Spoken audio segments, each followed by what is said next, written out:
انسان کو کوئی مسئلہ آتا ہے تو آپ صلی اللہ علیہ وسلم کا جو سیرت ہے، جو طریقہ ہے وہ کیا ہے کہ مسئلہ آ گیا تو اب کس کی طرف رجوع کرو.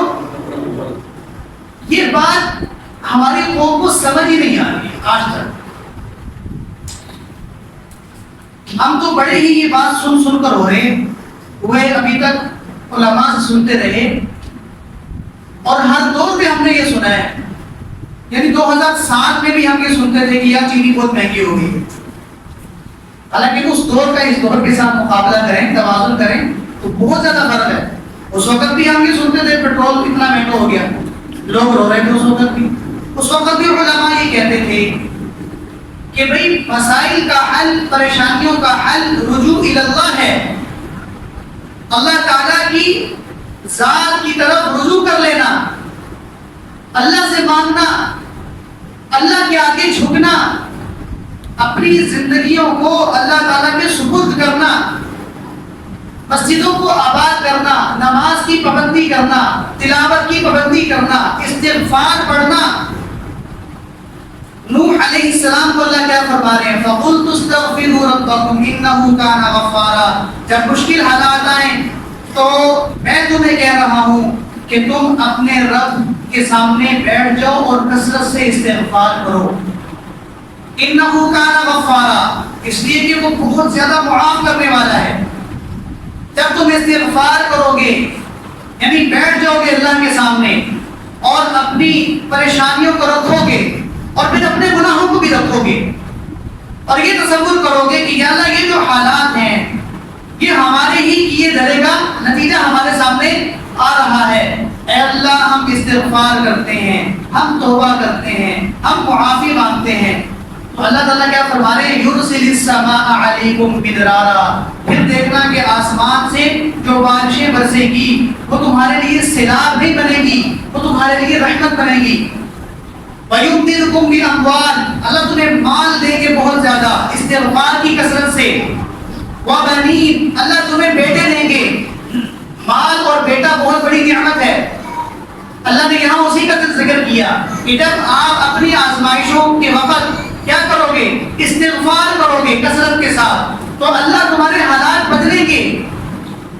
سب سے بڑا احتجاج یعنی جو ہم کریں وہ اپنے خلاف کریں، اپنے گناہوں کے خلاف احتجاج کریں اور اللہ کے در پہ بیٹھ کر ہم کیا کریں؟ استغفار کریں. اس استغفار کی کثرت سے دیکھنا اللہ تعالیٰ ان سارے حالات کو، کیفیات کو بدل دیں. رونے دھونے سے کچھ نہیں ہوگا، نہ پہلے کبھی کچھ ہوا. ہمیشہ مسلمان اللہ کی ذات پر بھروسہ کر کے آگے بڑھتا ہے. یہ ایمان کی طاقت، اللہ پر اعتماد جتنا زیادہ ہوگا ایمان کی طاقت اتنی بڑھے گی اور جتنی ایمان کی طاقت ہوگی اس طاقت سے انشاءاللہ آپ کے مسائل پریشانیاں حل ہو جائیں گے. اگر کسی نے کسی کا قرضہ دینا تو اس کا حل خودکشی نہیں ہے بھائی. رسول اللہ صلی اللہ علیہ وسلم دعا سکھائی ہے، اللہم اقض عنی الدین واغننی من الفقر. آپ نے دعا سکھائی ہے، تم پر قرضہ ہے، بیٹھ جاؤ اللہ کے سامنے، لے لو تسبیح پکڑ لو اور پڑھو اللہم اقض عنی الدین واغننی من الفقر، اللہم اکفنی بحلالک عن حرامک واغننی بفضلک عمن سواک. پڑھتے رہو. پہاڑوں جتنا بھی قرض ہوگا اللہ کے نبی فرما رہے ہیں اللہ ختم کر دیں گے.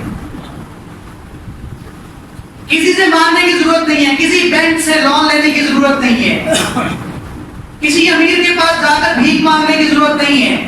بیٹھ جاؤ اللہ کے سامنے، حضور کی سکھائی ہوئی دعاؤں کا اہتمام کرو.